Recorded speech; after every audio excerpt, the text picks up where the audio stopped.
WABG, the Delta's leading news source.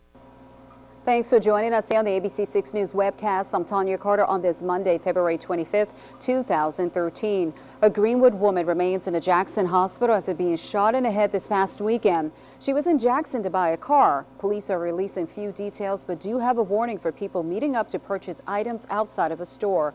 Joe Barnes has more. Road and Livingston Road is the area where shots ring out just as a 20-year-old Greenwood woman and her 23-year-old boyfriend met up with at least two people to buy a car.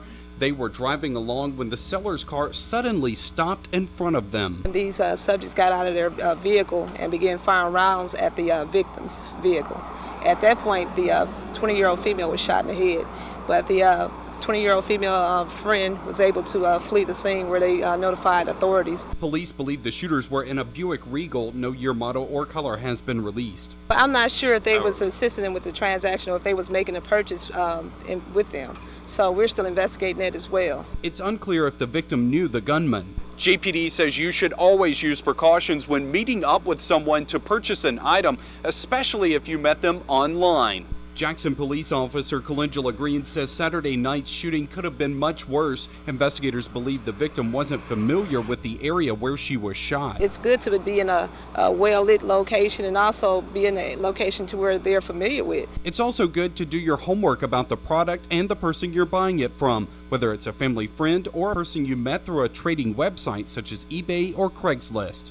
Once you meet these people, they turn out to be criminals. So I wouldn't advise anybody to go and make any purchases unless their credentials pan out to be correct. Now, anyone with information about the shooting is urged to call Crime Stoppers at the number you see there on your screen, 1-888-8-CRIMES.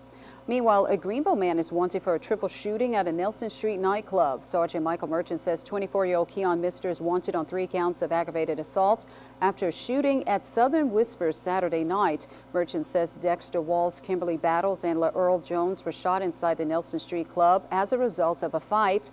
All were taken to the hospital and listed in stable condition. If you have any information on the whereabouts of Mister, you are urged to call Greenville Police or Crime Stoppers. Well, a Greenville activist is among 10 to be honored at the White House Tuesday.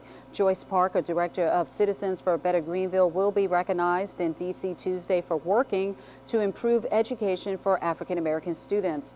Parker and the others are being celebrated as champions of change who have provided exemplary leadership in the area of education in the African American community at the local, state, or regional level. And that's according to a news release from the White House.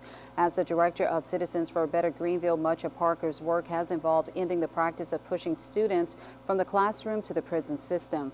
The recognition is part of the White House Initiative on Educational Excellence for African Americans, which President Obama established with an executive order last summer.